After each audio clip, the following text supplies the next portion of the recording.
Buenas tardes. En este caluroso sábado hemos venido de esta guisa porque la verdad es que las altas temperaturas, las sucesivas olas de calor, no nos permiten ir muy cubiertos. El caso es que en esta edición de Cautivos del Mal, en esta edición refrescante, aquí por lo menos en el estudio hace una temperatura bastante agradable, tenemos el placer de contar con una de las grandes mujeres de la escena. Una mujer a la que admiro muchísimo, que viene de una estirpe de artistas y que hoy nos acompaña en Cautivos del Mal para repasar su carrera, para hablar de sus éxitos, para hablar de cultura y para hablar de las cosas que a ustedes, que a nosotros verdaderamente nos importan. Lucía Quintana, muy buenas tardes. Muy buenas tardes, encantada de estar aquí. Lucía Quintana, mucho más que una actriz, paisana, vallisoletana, hija del grandísimo Juan Antonio Quintana, al que vamos a recordar también en esta edición de Cautivos del Mal, y una mujer además, Lucía, que es una vallisoletana en Madrid, como yo, es decir, castellanos que venimos a la gran ciudad, pues a descubrir un mundo fascinante, sin dejar nuestras raíces, Lucía, porque son importantes, ¿no? Bueno, sí, importantísimas en general y en mi caso particular. Bueno, es donde yo he mamado el amor por el teatro y donde empecé con los primeros pasos, ¿no? Con mis padres. También queremos que este Cautivos del Mal sea un homenaje a tus padres. Sabemos que además los has perdido muy recientemente y sí nos gustaría que nos contaras aquí en este programa de tú a tú cuáles son las enseñanzas, qué te transmitieron, cuáles son tus recuerdos con ellos, porque claro, recibes influencias de la escena, de las artes plásticas también, de muchas cosas que a ti te han formado como persona. Sí, yo he tenido la suerte, el privilegio, siempre digo que fui un poco Lucía en el País de las Maravillas, ¿no? Y realmente me sentía así, fui una espectadora privilegiada y de excepción porque me dejaban estar entre cajas desde muy pequeña, ¿no? Asistía a las reuniones de la compañía, iba de gira con ellos, me llevaron desde muy pequeñita, ¿no? A ver espectáculos también fuera de España. No sé, es que son tantas cosas, son tantas enseñanzas, tantos recuerdos, conocer a tanta gente. Había una cosa en Valladolid muy importante que yo espero que se pueda recuperar, que había un movimiento cultural iniciado por una serie de personas, entre ellos, bueno, Carmelo Romero fundamentalmente, que fundó Corral de Comedias en Valladolid, y mi padre, que lo continuó, y luego se abrió el aula de teatro, el rectorado de la universidad le encargó a mi padre el aula de teatro, allí se formaron muchísimos actores, se trajo espectáculos de fuera de España y de Madrid a Valladolid. Mi padre era un gran dinamizador cultural, ¿no? Generó una corriente en el público de Valladolid de muchísimo interés y de muchísima afición. Y luego, a lo largo de la trayectoria profesional de él, como de mi madre, como escenógrafa y figurinista, a lo largo de las compañías que tuvieron durante muchos años, pues un montón de espectáculos, estrenaron autores vivos, estrenaron, bueno, gente muy importante que no se había estrenado en España también, ¿no? Entonces, en mi casa había charlas, reuniones, cenas con escritores, pintores. Yo estaba en contacto con ese gran movimiento que había en Valladolid cultural. Ha salido de Valladolid muchísima gente importantísima en muchísimos ámbitos de la cultura y bueno, pues tuve esa suerte, ¿no? Yo era una niña muy callada porque me encantaba observar y es que además no me quedaba más remedio porque lo que yo escuchaba y veía pues era increíble, ¿no? Entonces, yo creo que si tuviera que decir una sola cosa sería que bueno, pues yo aprendí que hay que tener mucha entrega, aprendí de su esfuerzo y de su amor por esta profesión. Yo he visto a mi madre barrer con una escoba precaria una iglesia antes de poder montar y hacer un espectáculo en un pueblo de ni me acuerdo. He visto los actores cambiarse en el asilo de al lado para actuar en un sitio que tampoco era un teatro. Yo he sido un poco, bueno, pues he pertenecido a esos cómicos, ¿no? de de la legua, ¿no? De alguna manera me siento muy orgullosa y bueno, me han transmitido esa entrega, ese esfuerzo, ese amor y ese compromiso también, ese rigor, ¿no? Y luego también por el cine, ¿no? Porque mis padres eran unos grandes cinéfilos. Entre Juan Antonio Quintana y Mary Maroto, que son los padres de Lucía Quintana, se establece una conexión mágica muy especial donde las artes, la literatura, los clásicos imprimen carácter. Y yo creo, Lucía, que la elección de las obras en las que participas, tan escogida, donde se nota, como espectador lo digo, que hay una exigencia por tu parte a la hora de que el texto sea algo que a ti te gusta y que esté dentro de un canon, creo que tiene mucho que ver también con tu formación familiar, tu formación académica y con tu manera de ver la escena, ¿no? Es posible, no te digo que no, también hay un componente de suerte, o sea, de bueno, pues que bueno, no sé si suerte o generar esa suerte, ¿no? Este es un gran debate también de esta profesión, ¿no? Tienes que generar tu propia suerte muchas veces, ¿no? Pero sí, es posible, ¿no?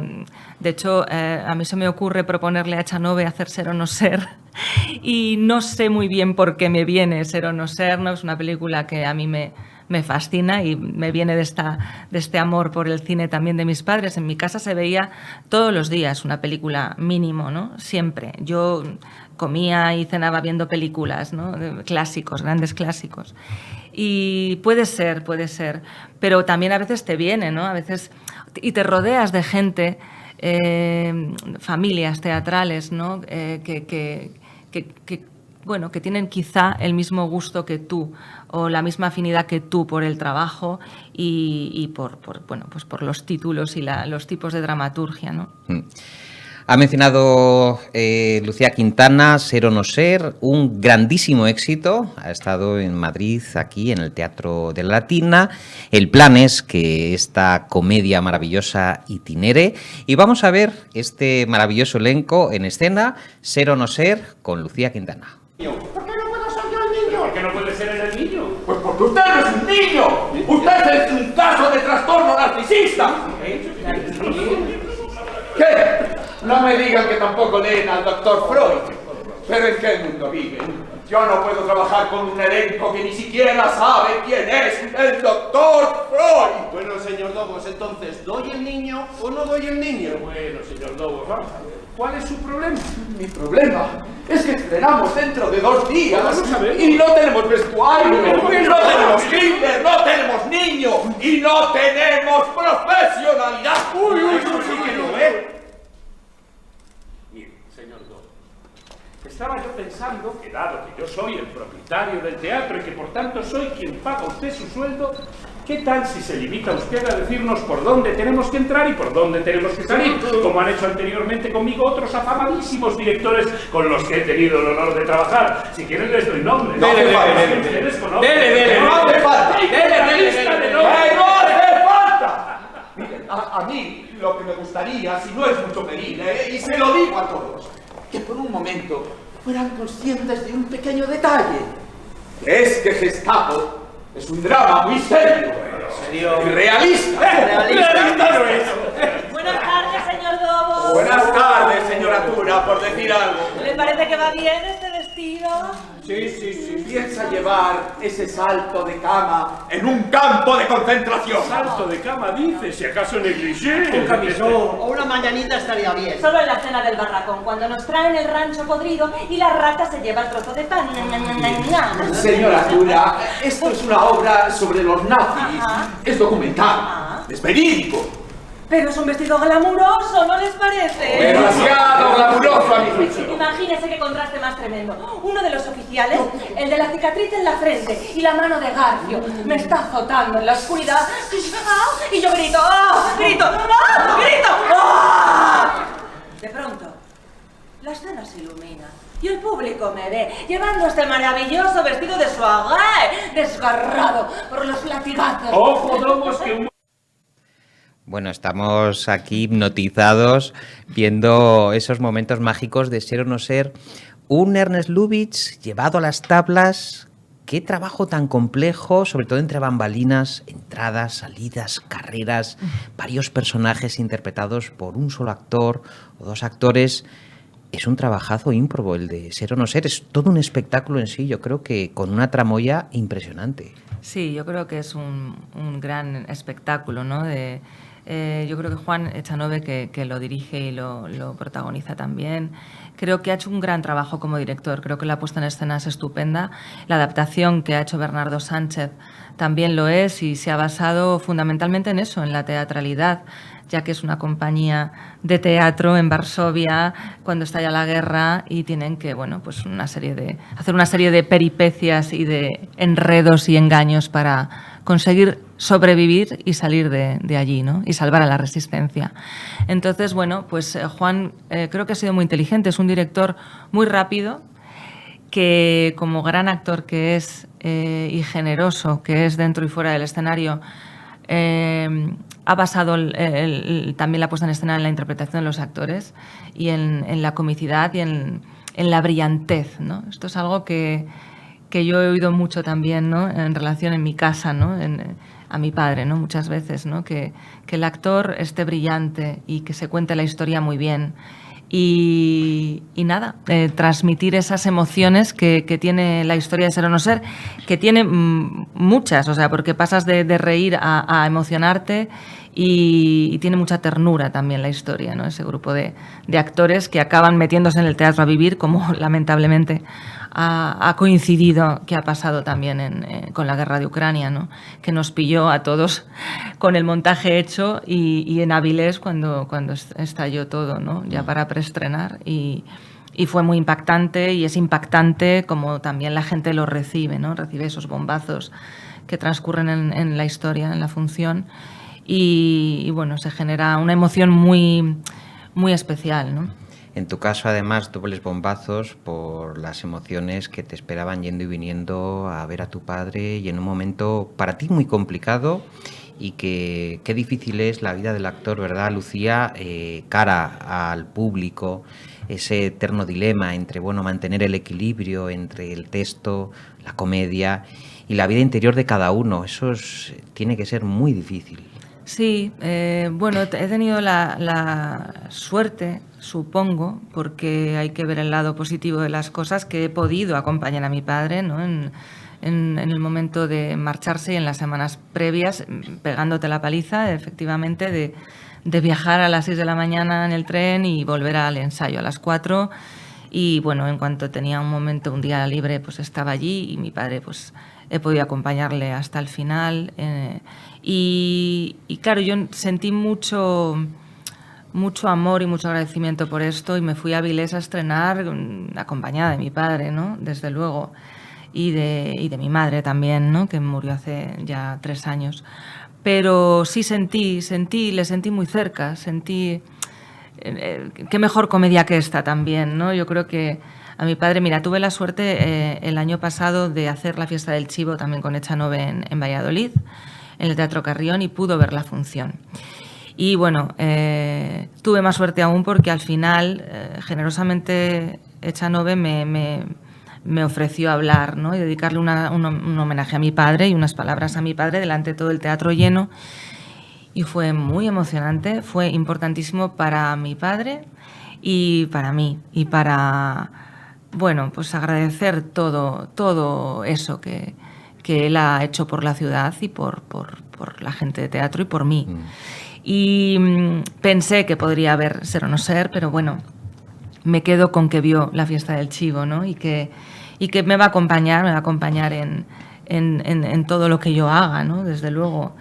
Y sí, sentí eso en el preestreno de Avilés que me decía, sigue, estrena, porque para él era su locura, era su pasión, la interpretación, ¿no? El teatro. Entonces, él estaba ahí diciéndome, estrena, hazlo bien, céntrate. Y ahora, ¿no? Ahora es cuando, bueno, pues esto ha sido en febrero, pues ahora yo sí que siento que el duelo me está azuzando, me está apretando y la ausencia pues se pone de manifiesto, ¿no? Y es la vida. Y lo que pasa que, bueno, también hay un duelo añadido a la orfandad, ¿no? Porque ya son los dos. Pero bueno, estoy ilusionada, estoy preparando un libro también sobre ellos.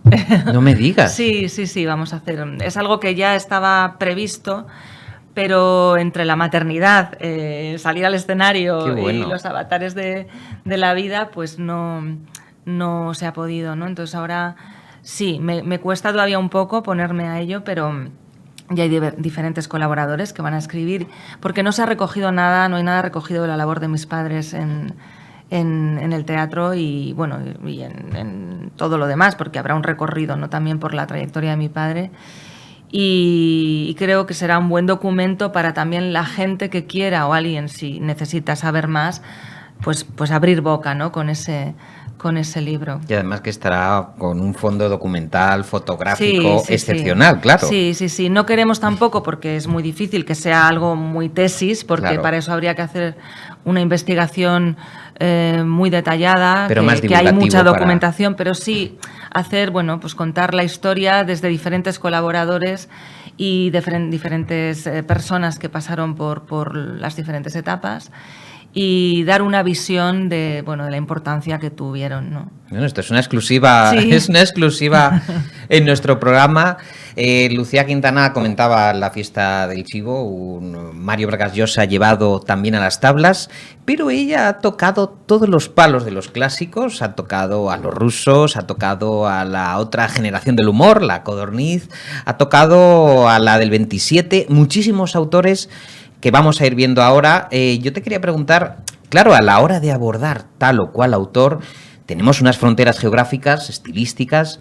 ¿Cómo es tu trabajo con respecto al escritor original, al dramaturgo? ¿Te empapas del texto? ¿Te documentas sobre el estilo, sobre la psique del autor, los personajes? ¿Cómo es la preparación, por ejemplo, de Doña Rosita la soltera? Bueno, Doña Rosita fue una petición de los teatros del canal, que me pareció una iniciativa muy bonita a raíz de la pandemia,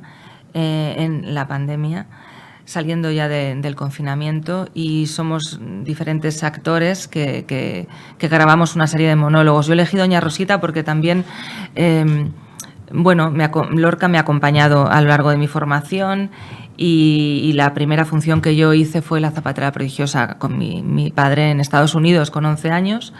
Y luego fui pasando por diferentes personajes, pero yo era una función que me sabía de memoria, de principio a fin, de verla tanto entre cajas y de hacerla tanto, ¿no? Entonces, es la función que más años me ha acompañado, y me apetecía hacer el monólogo de Doña Rosita. También, bueno, porque es un personaje, me parece, de los más bonitos que tiene el teatro español, ¿no? ¿Cómo me preparo? Pues depende de cada función y cada proyecto y cada director, y depende de muchas cosas. No tengo un método, soy muy heterogénea, no tengo un método siempre igual, ¿no? Creo que los actores trabajamos con nuestro instrumento, que son nuestras emociones, nuestro cuerpo, nuestros sentidos, ¿no? Y ponemos todo ahí encima de la mesa y a favor para contar una historia, unas vivencias, un personaje, y el director marca también el estilo fundamentalmente, y me gusta escuchar la propuesta y de la adaptación teatral, en caso de que sea una adaptación, por ejemplo, ¿no? Y soy muy práctica muchas veces, la mayoría de las veces, ¿no?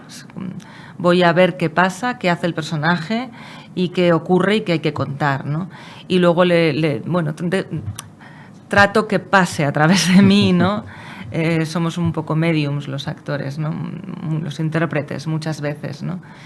Y a ver a dónde te lleva eso, a no ser que haya un ejercicio estilístico muy claro en el montaje, que entonces ya usas otras cosas, ¿no? Pero la base es eso, ¿no? Dejar que te atraviese. Bueno, pues así atraviesa Federico García Lorca a Lucía Quintana en esta Doña Rosita la soltera.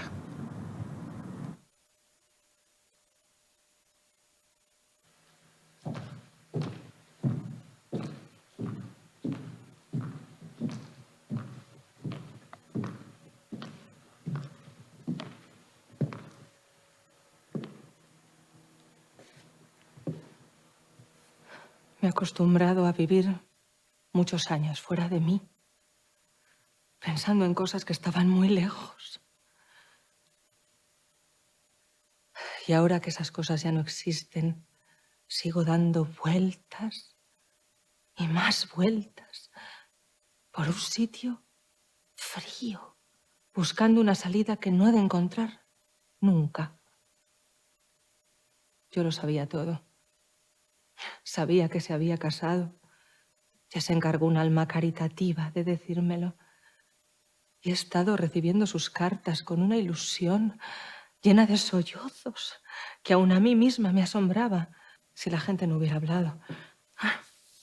Si vosotras no lo hubierais sabido, si no lo hubiera sabido nadie más que yo, sus cartas y su mentira hubieran alimentado mi ilusión como el primer año de ausencia. Pero lo sabían todos. Y yo me encontraba señalada por un dedo que hacía ridícula mi modestia de prometida y daba un aire grotesco a mi abanico de soltera. Cada año que pasaba era como una prenda íntima que arrancaran de mi cuerpo. Y hoy se casa una amiga. Y otra. Y otra. Y mañana tiene un hijo. Y crece. Y viene a enseñarme sus notas de examen. Y hacen casas nuevas. Y canciones nuevas. Y yo, con el mismo temblor. Igual. Yo, lo mismo de antes, cortando el mismo clavel y viendo las mismas nubes. Y un día bajo al paseo y me doy cuenta de que no conozco a nadie. Muchachos y muchachas me dejan atrás porque me canso. Y uno dice, ahí va, la solterona. Y otro, hermoso, con la cabeza rizada, que comenta, a esa ya no hay quien le clave el diente. Y yo lo oigo. Y no puedo gritar, sino, vamos adelante, con la boca llena de veneno y con unas ganas enormes de huir, de quitarme los zapatos, de descansar y de no moverme más, nunca, de mi rincón.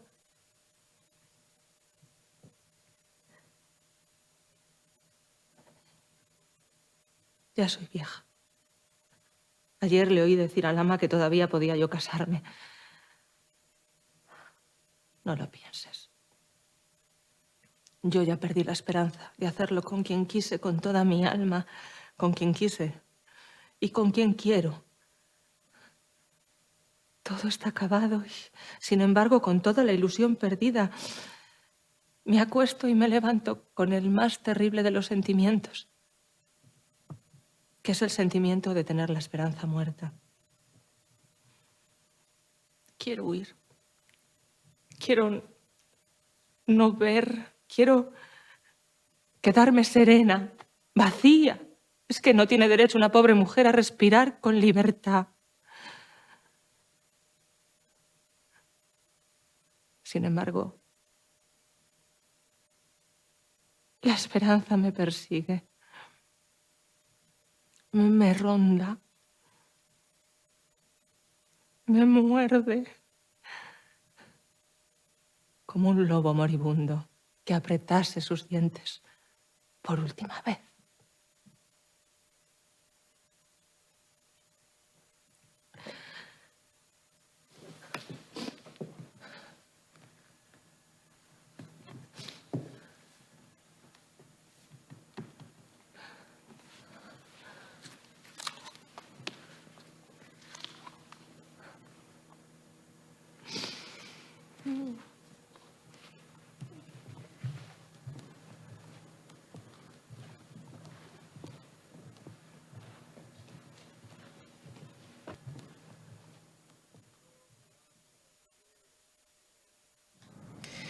Bueno, ahora me gustaría preguntar a Lucía Quintana por una obra espectacular que tuvo un grandísimo éxito, Los hermanos Karamazov de Dostoyevsky. Te enfrentaste al clásico de los clásicos, Sí. nada menos, ¿no? Bueno, con Gerardo Con Vera, Gerardo Vera. que se enfrentaba a cualquier cosa, o sea, no tenía miedo para enfrentarse a nada y era como un niño inquieto y juguetón y aventurero, ¿no? Era Y lleno de una energía fuerza y de la vitalidad, naturaleza. sí, Sí. sí. Y con Echanove también y un montón de actores, de compañeros fantásticos todos. Fue un gran montaje. Siempre Yo has creo estado que muy bien acompañada Siempre. por grandísimas figuras del teatro, ¿verdad? es cierto, y lo digo habitualmente además, ¿eh? Siempre he tenido la suerte de caer en compañías con compañeros estupendos, actores y actrices, y gente de teatro que me ha enseñado pues muchísimas cosas. Sí.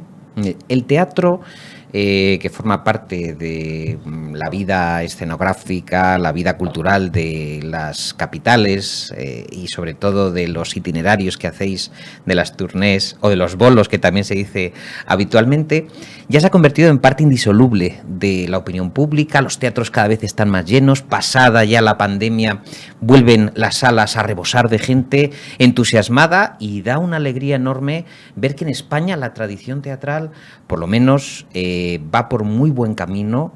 Y hay muchas expectativas y muy buenas. Tú además tienes proyectos, me hablabas antes también de que incluso te llaman de televisión, proyectos que se solapan con representaciones que tienes. ¿Cómo ves que la vida artística y dramática en España es tan rica? ¿Tenemos mucha suerte aquí? Tenemos mucha suerte, porque hay unos talentos estupendos y yo creo que cada vez más en todos los campos, de la interpretación, la iluminación, los músicos, los directores, los autores. Hay gente muy joven, muy valiosa haciendo muchas cosas, y creo que hay un caldo de cultivo pues que va a formar al público del mañana también, ¿no? Pero hay que cuidarlo y nunca será suficiente. Al menos de momento, ¿no? Yo creo que hay que hacer todavía mucho más por cuidar nuestra cultura y en el campo del teatro mucho más. Uh-huh. Ahora llega el momento de los deseos. ¿Con quién le gustaría trabajar? ¿Con qué director de cine, de teatro le gustaría trabajar a Lucía Quintana? Pueden valer del extranjero, anglosajones, tus favoritos, tu canon. Jolín, esto siempre me pilla. Tu carta de los deseos. ¿Sabes qué pasa? Que no tengo una lista, ¿no? Bueno. Es mucha gente. A mí me gustaría trabajar ahora con alguna mujer, porque la verdad es que yo tengo en mi historial una serie de pilares que creo que son, aparte de mi padre y mi madre, pero Gerardo Vera, Alfredo Sanzol, que también ha sido muy importante, aparte de lo personal, en lo profesional, ¿no? Con nuestro equipo artístico de cuando empezamos. Luego Ernesto Caballero también, porque con Ernesto he hecho muchas cosas y salí de la Escuela de Arte Dramático de su mano a la Abadía y ha sido una persona muy importante también en mi carrera, con Echanove y Gerardo, creo que ya lo he dicho, y Echanove ahora, ¿no? Que llevamos ya 4 espectáculos juntos. Que es otra fuerza desatada Es de la otra naturaleza. fuerza desatada, es mi A ti amigo, te es mi imantan hermano. estos hombres llenos de energía y vitalidad, sí. ¿no? Entonces yo estoy muy agradecida a los hombres de mi carrera, pero me apetece muchísimo trabajar con mujeres. Lo he hecho recientemente con Inge Martín, que hicimos la función Anfitriones el año pasado, que era un texto suyo, era dirección suya y también interpretaba conmigo, pero me apetecería pues trabajar con una Sandra Ferrús, que aparte también de ser mi hermana y de ser una estupenda actriz, es una gran autora y directora, pero bueno, no es de las famosas, ¿no? Pero sí, me apetece trabajar con mujeres en un futuro próximo, sí, porque ya te digo que ha sido todo una energía muy masculina, muy bien avenidos todos, la verdad, pero me apetece eso. Y en el cine lo mismo, o sea, me apetecería trabajar con mujeres, ¿no? Tengo directores favoritos y estupendos como Declan Donnellan, que por supuesto me encantaría trabajar con él, o Claudio Tolcachir, ¿no? pero Andrés Lima también tengo pendiente, pero ves, son hombres. Mau y Mira también tengo pendiente, que bueno, casi se nos logra una vez trabajar, ¿no? Y es una mujer, pero una mujer de teatro maravillosa. Pero sí, me apetece lo femenino ahora. Hablamos antes de la vida de Lucía Quintana en Valladolid, de esas sesiones cinematográficas en casa con Mary Maroto, con Juan Antonio Quintana, en su casa con clásicos.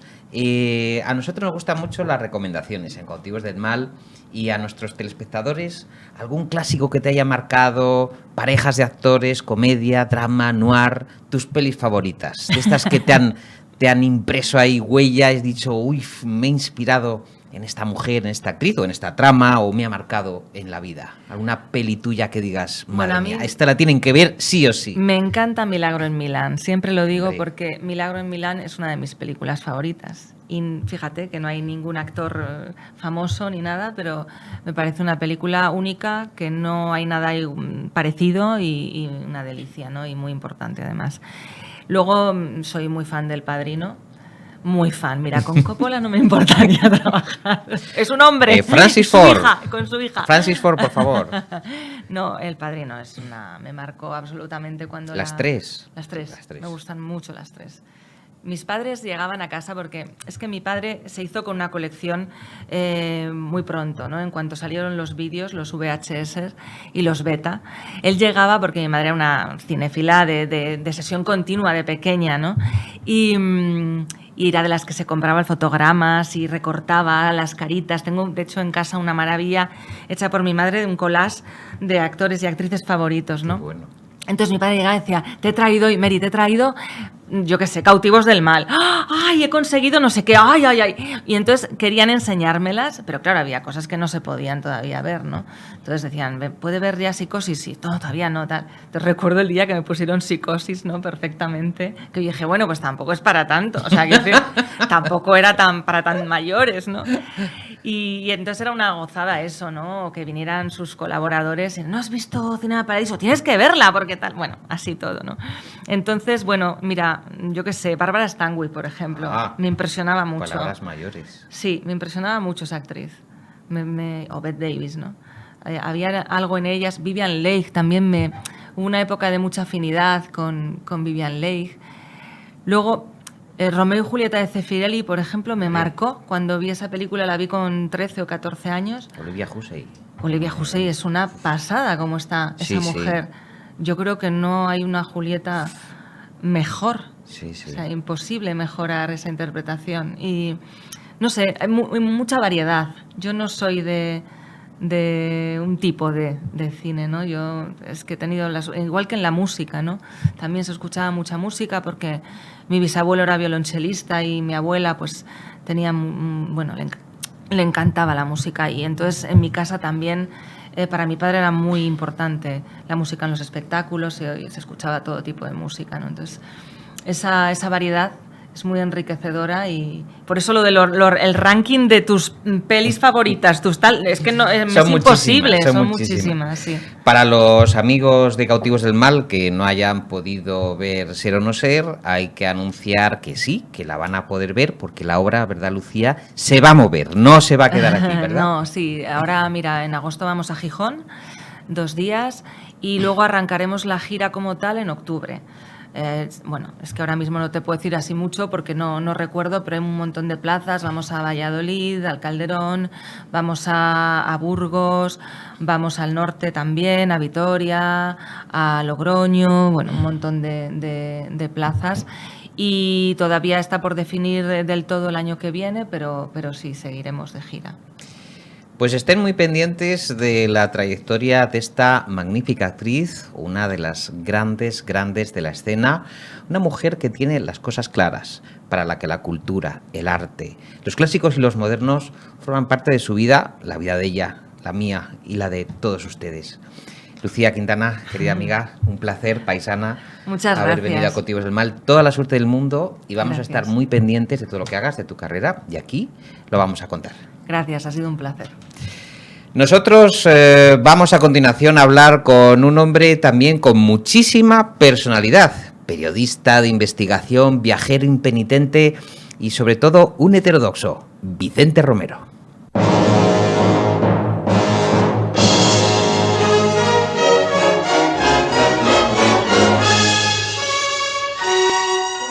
Bueno, pues nuestro siguiente invitado, como les decía anteriormente, es un periodista de raza, un viajero, un aventurero, ha sido corresponsal, ha sido investigador de grandes temas de fondo y uno de los grandes clásicos y modernos de nuestro oficio. Vicente Romero, muy buenas tardes. Hola, buenas tardes, amigos. Que además está de enhorabuena porque tiene nuevo libro, Cafés con el Diablo, el descenso a los abismos del mal, en la editorial Lacal, un repaso por todos los sátrapas, por todos los canallas, por todos los regímenes que han asfixiado a esta especie humana que compartimos a nivel global.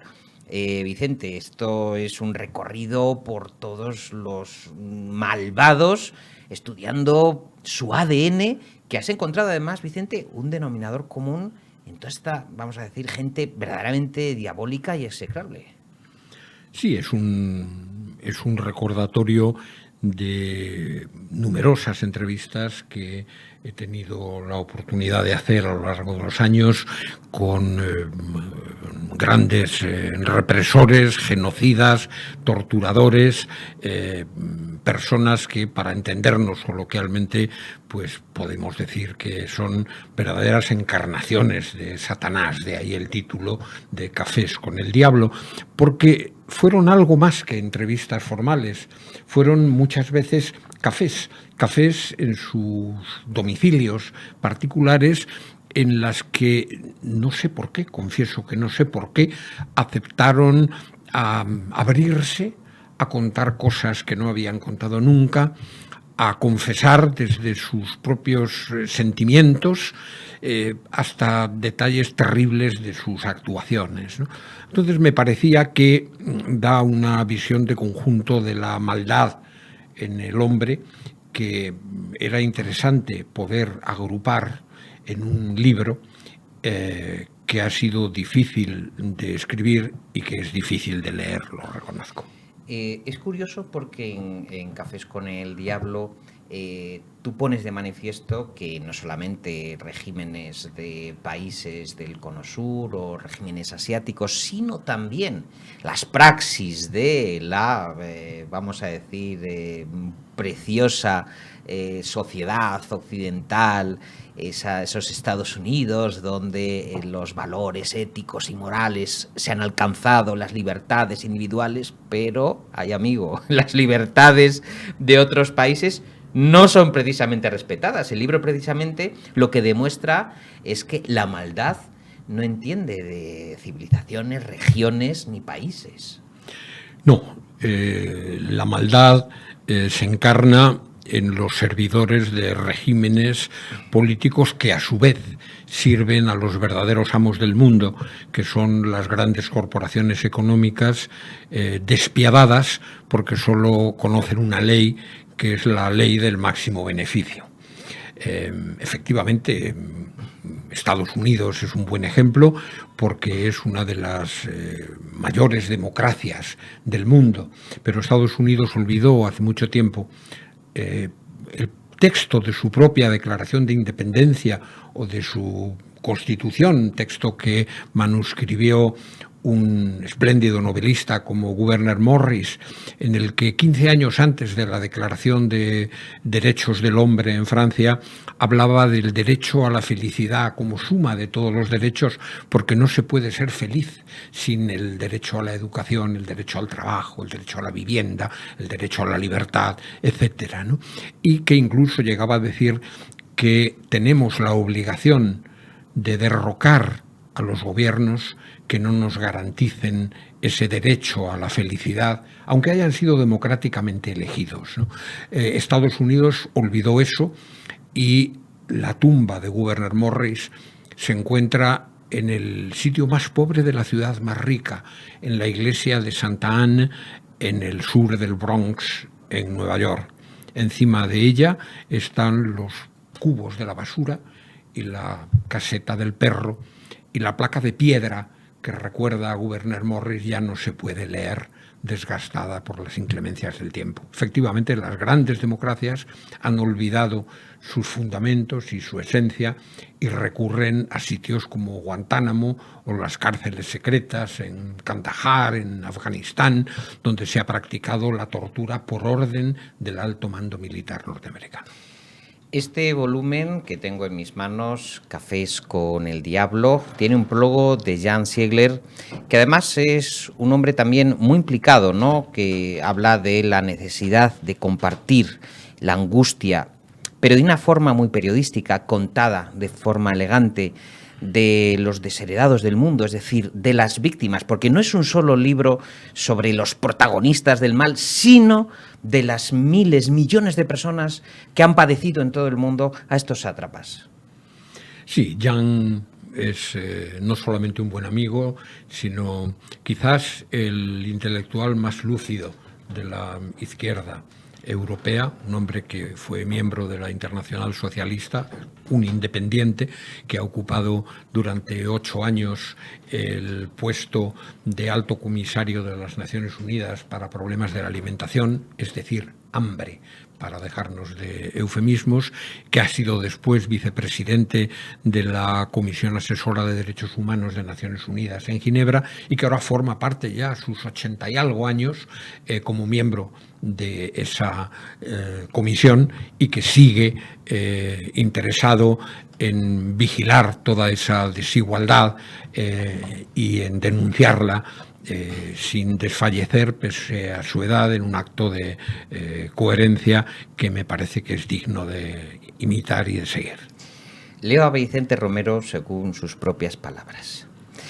Mis cafés refieren conversaciones serenas con autores, instigadores o ejecutores de crímenes repugnantes que reconocen haberlos cometido e incluso intentan justificarlos.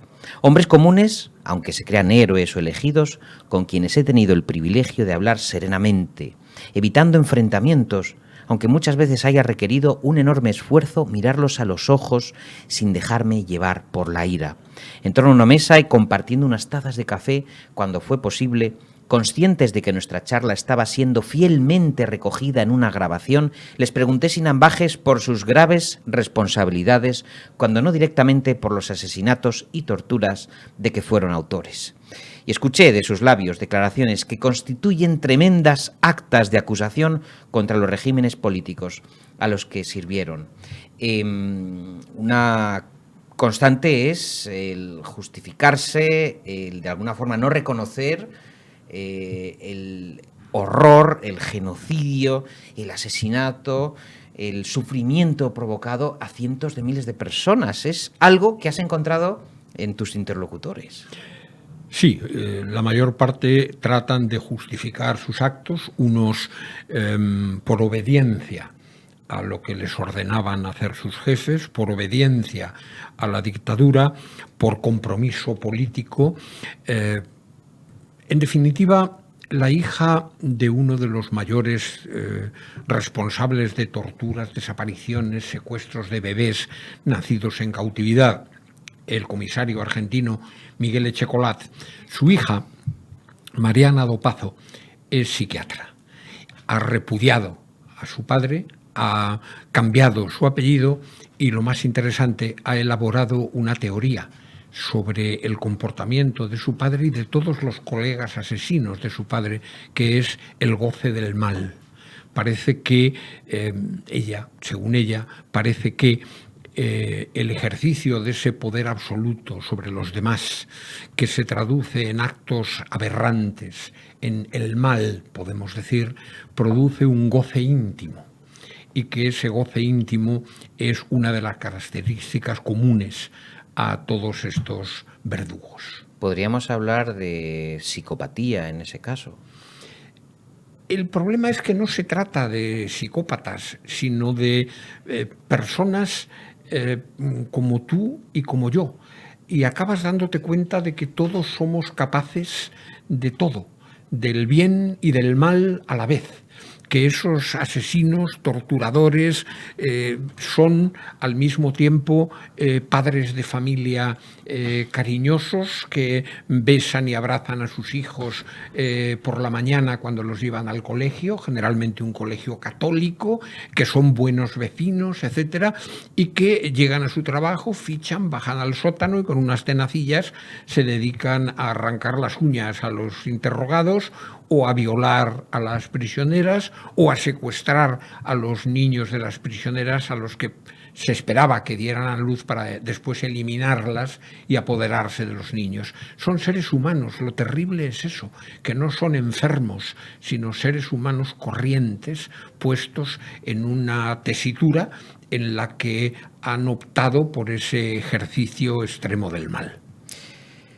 En el caso de Camboya, la utopía sangrienta, ¿qué te encontraste exactamente? Bueno, Camboya es una de las de los momentos históricos más terribles del siglo XX, ¿no? El régimen de Pol Pot, que trató de llevar a la práctica las tesis del Mao más extremo, suprimiendo el dinero, suprimiendo la propiedad privada, persiguiendo a los intelectuales por considerar que estaban viciados por civilizaciones ajenas, persiguiendo incluso a quienes llevaban gafas, porque eso indicaba que eran intelectuales, que eran personas que leían, ¿no? Entonces ahí me encontré con el jefe de interrogadores, es decir, de torturadores del principal, del Santeval 21, del principal centro de represión política de los Jemeres Rojos, ¿no? Un hombre que trataba de justificarse, como todos, con otro argumento, con el miedo. Él decía que si no torturaba lo suficientemente bien, resultaba sospechoso de empatizar con los prisioneros y por tanto tenía que esmerarse en la tortura, porque tenía miedo de convertirse, si no, en sospechoso para sus jefes. Y de hecho fue, de todo el grupo de interrogadores, el único que sobrevivió. Pues quizá la mejor película que ha representado el terror de los Jemeres Rojos, sin quizá, vamos a decirlo, la mejor, Los gritos del silencio. Vamos a ver el tráiler de una película que también a Vicente Romero le marcó bastante. In a country shattered by war, a New York Times reporter and his interpreter would learn the price of survival, of freedom and friendship. This is a big story, a major story. You understand that? We are got to get down there. The killing fields. U.S. bombs, you sure? I think many died. I don't know. That's a rumor. Now, I'm not going to comment on a rumor. David Anson of Newsweek calls The Killing Fields an extraordinary movie, compelling and convincing, not to be missed. All right, I've arranged for the evacuation of you and your family. So now it's up to you. What do you want to do? Richard Schickel of Time magazine says one has to admire the honesty of The Killing Fields. You know, Pran is not going to last 5 minutes out there. Pat Collins of CBS Morning News calls The Killing Fields unforgettable. And People magazine says, if you see no more than one film a year, make it this one. Why didn't you get him out when you had the chance? You had no right to keep him here. Stephen Schaefer of Us magazine calls it one of the year's best movies. A stirring true story that captures human drama with true compassion. I'm very pleased to accept this on behalf of Dith Pran and myself. It bothers me that you let Pran stay in Cambodia because you wanted to win that war. Nobody gets to go in there. If I thought I could, I would. The Killing Fields. A film that will challenge you, change you, and never let you forget what you experienced.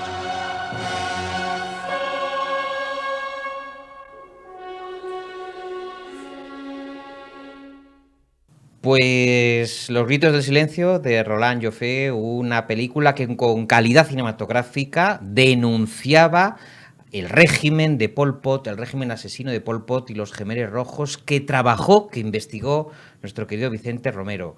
qué impacto social el de aquella película y qué importante también que el cine documente y que sea auxiliar de buen periodismo, ¿verdad? Sí, excelente película, cuyo único defecto era que quedaba pálida al lado de la realidad que fue Los Gemeres Rojos. Yo tuve la fortuna de poder estar con la dirección de Los Gemeres Rojos en la selva, una vez que habían perdido el poder, y de hablar con sus principales dirigentes, entrevistas que están en el libro, y realmente te das cuenta de que el horror dogmático de Los Gemeres Rojos no ha tenido parangón en la historia. No solamente Los Gemeres Rojos desfilan por este volumen, les recuerdo Cafés con el Diablo, editorial Acal, de Vicente Romero, sino que el índice de nuestro querido amigo, compañero y maestro abarca también las dictaduras de Argentina, las tinieblas militares, las llama él, y sobre todo criminales de uniforme, criminales de azul, regímenes que supuestamente están orientados a salvaguardar el orden, a salvaguardar la seguridad de un país y que se convierten en sus principales verdugos. Y a salvaguardar, no te olvides, la llamada civilización cristiana. Bueno, de ese terror, desgraciadamente, sabemos mucho en España por el régimen del general Franco, especialmente en los años posteriores de la posguerra, régimen que sirvió de modelo a esas dictaduras latinoamericanas cuyos métodos fueron estudiados y aprendidos en las escuelas de guerra y en las escuelas policiales de los Estados Unidos. Efectivamente, forman parte de una galería de los horrores de América Latina para instaurar regímenes económicos ultraliberales. Aquí aparecen entrevistas con Ariel Valdivieso, Ramón J. Camps, Norberto Cozzani, Mario César Villani, Carlos Alberto Ours, Claudio Cushman y El gozo cruel del comisario Echecolatz, del que hablábamos nos hablabas antes. Tiene mucho que ver estos regímenes de las repúblicas, vamos a llamar, dictatoriales de América Latina, con el abandono, con la corrupción de Estados Unidos, con la colaboración de ciertos elementos, ciertos agentes, para que esos regímenes corruptos tengan una continuación. Tiene que ver con los intereses de las grandes corporaciones de capital, que son las que gobiernan a nuestros gobiernos y que cuando tienen que imponerse por la fuerza no vacilan en los métodos a seguir. Últimamente no hay golpes de Estado en América Latina, no hay esas dictaduras atroces, pero simplemente porque no hacen falta. Los estados se han adelgazado, siguiendo la expresión norteamericana, al máximo. El capital permanece en el poder. Los sueños revolucionarios institucionales, como el de Salvador Allende en Chile, o revolucionarios de guerrillas armadas, todos se han desvanecido. Ahora no hace falta el recurso al golpe de Estado ni el recurso al terror, pero sí hay los métodos, siguen ahí, y la memoria de ellos no puede ser más amarga. Escribe Vicente Romero en Cafés con el Diablo que la Marina Argentina protagonizó los episodios más aberrantes de la represión bajo la impronta del almirante Emilio Masera. Las instalaciones de la Escuela de Mecánica de la Armada albergaron en el centro de Buenos Aires el mayor campo de concentración y exterminio de la dictadura, en cuyas instalaciones se perdió el rastro de 5.000 personas.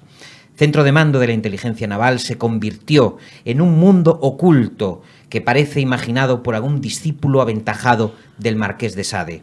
Salas de tortura, maternidad para que parieran las prisioneras embarazadas y apoderarse de sus hijos, oficinas con mando de obra esclava, empresas dedicadas a la extorsión de detenidos y usurpación de sus bienes, base de los célebres, tristemente célebres, vuelos de la muerte para eliminar presos arrojándolos al mar. Quizá uno de los episodios más escalofriantes de la historia de los crímenes de lesa humanidad. Y no fue el único centro de esas características.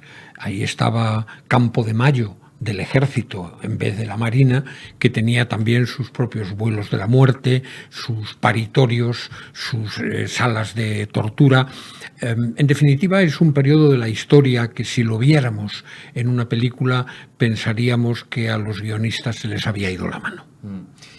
El libro de Vicente Romero también abarca la prisión de Guantánamo, donde los estadounidenses pusieron en práctica también técnicas de tortura, técnicas además psicológicas, físicas, que iban encaminadas a obtener información de los prisioneros y que estaban totalmente al margen de cualquier consideración de los derechos humanos, por supuestísimo de la Constitución que ampara los derechos en cualquier país. Vamos a ver un momento de Camino a Guantánamo, esta película de Winterbottom que también ayudó a denunciar esta situación en la famosa y tristemente cárcel de Guantánamo.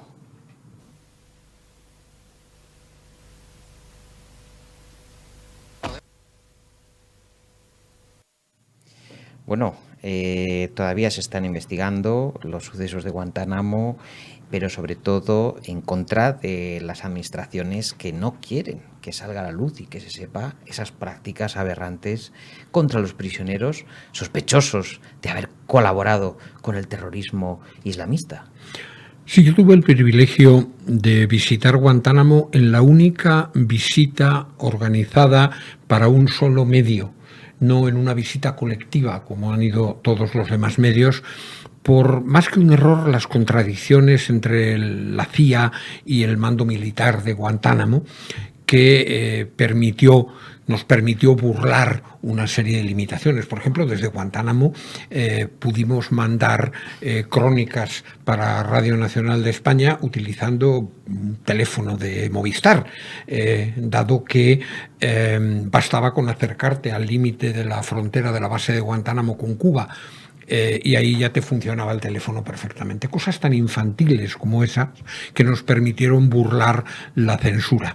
Después de visitar ese infierno, esa vergüenza absoluta que es la cárcel de Guantánamo, pude hablar con exprisioneros exiliados en Londres, pude visitar las cárceles secretas, algunas de las cárceles secretas de Estados Unidos en Irak y en Afganistán, y hablar también con prisioneros sobrevivientes de esas cárceles, incluso entrevistar a personas como la general Karpinski, que está en el libro Cafés con el Diablo, que fue quien dio la orden de maltratar a los prisioneros como si fueran perros y que explica que superiores suyos fueron los que les dieron la orden.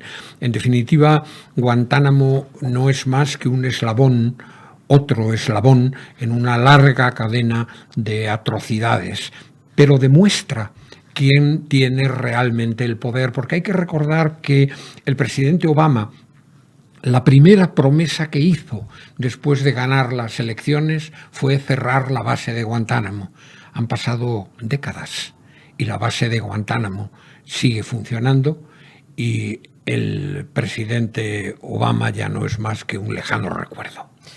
El libro, este estupendo volumen, les recuerdo, Cafés con el Diablo, Descenso a los abismos del mal, se cierra con el genocidio indio en los Estados Unidos, con los cementerios llenos de cadáveres de indígenas no reconocidos en unas acciones que tú lo comentas muy bien, Vicente, el nacimiento de esa gran nación americana, la nación de las libertades, la nación de los derechos humanos, construida, basada en un genocidio que fue el establecimiento de las primeras colonias anglosajonas. Sí, el armario de la historia de los Estados Unidos está lleno de esqueletos. Incluso nace de ahí una leyenda de cementerios indios que está en toda la literatura popular norteamericana, en películas de terror, de poblaciones construidas sobre cementerios indios, etcétera. Forma parte de ese imaginario siniestro y de la mala conciencia nacional norteamericana. El cementerio de Wounded Knee, de Rodilla Herida, es uno de los lugares más tristes que he visitado, y lo pude visitar con Russell Means, que fue el último gran líder de los Sioux norteamericanos, e incluso pude entrevistar a su último gran jefe Sioux histórico, al hombre medicina, Cuervo Loco, que fue también una enorme, interesantísima experiencia humana, además de periodística. De hecho, yo creo que el western, no sé si estás de acuerdo conmigo, es un ejercicio de maquillaje, salvo algún cineasta como John Ford, que hizo una petición de perdón en el Otoyo Cheyenne, pero en general western es un ejercicio de buenos y malos, los cowboys, los buenos, los indios, los malos, que malos son, que asaetan con sus flechas a las familias enteras. Ojo, era una invasión de territorio indio. Es que no se les consideraba, y todavía no se les considera plenamente seres humanos, hasta el punto de que hay anécdotas como, por ejemplo, la novela que fue llevada varias veces al cine, 10 negritos, de Agatha Christie, y esa novela no se pudo titular en Estados Unidos 10 negritos porque era políticamente incorrecto, y lo titularon 10 Little Indians, 10 indiecitos, que es ya una categoría inferior a la del negro. Por último, Vicente, ¿te atreverás en algún momento a contar los sátrapas, los monstruos, los asesinos y los genocidas que a lo largo de la historia de España hemos padecido en este país nuestro? Pues creo que afortunadamente ya empieza a estar muy contado. Lo que pasa, en televisión española hice muchos informes semanales sobre la represión, el ambiente. Uno se titulaba precisamente La moral del convento, el ambiente de mezcla de convento, banco y prisión, que era cuartel, que era la España del general Franco. Afortunadamente esos tiempos quedaron lejos, aunque los llevemos metidos todos en el alma. Bueno, pues aquí lo tienen, estos cafés con el mismísimo diablo, o como diría el clásico, el mesmo diablo, de mi querido Vicente Romero. Amigo, un placer tenerte en Cautivos del Mal. El tema lo pedía, Belcebú agita las cortinas y las bambalinas del poder, y aquí está, en este estupendo volumen, puesto de manifiesto, y además con testigos de excepción, colaboradores, ejecutores, verdugos, a los que Vicente Romero, sin que le temblase el pulso, les ha hecho unas entrevistas. Lo que nunca he entendido ni entenderé, David, es por qué quisieron hablar conmigo. ¿Por qué confesaron, reconocieron todas aquellas cosas? Quizás por la necesidad de explicarse que guardan dentro, por la necesidad de que alguien los escuchara, de confesarse, podría decir un católico. Pero efectivamente sigo sin entender por qué han hablado tan claro con un periodista que sabían radicalmente contrario a su manera de pensar y de comportarse. Utilísimo para detectar sátrapas y asesinos emboscados en los sillones del poder. Vicente, un placer, esta es tu casa. Igualmente, muchas gracias, amigos. Nosotros nos vemos, nos escuchamos aquí en 7 días en Cautivos del Mal con otros 2 invitados a la altura de los 2 de hoy, que han sido Lucía Quintana y Vicente Romero. Aquí nos vemos en Periodista Digital.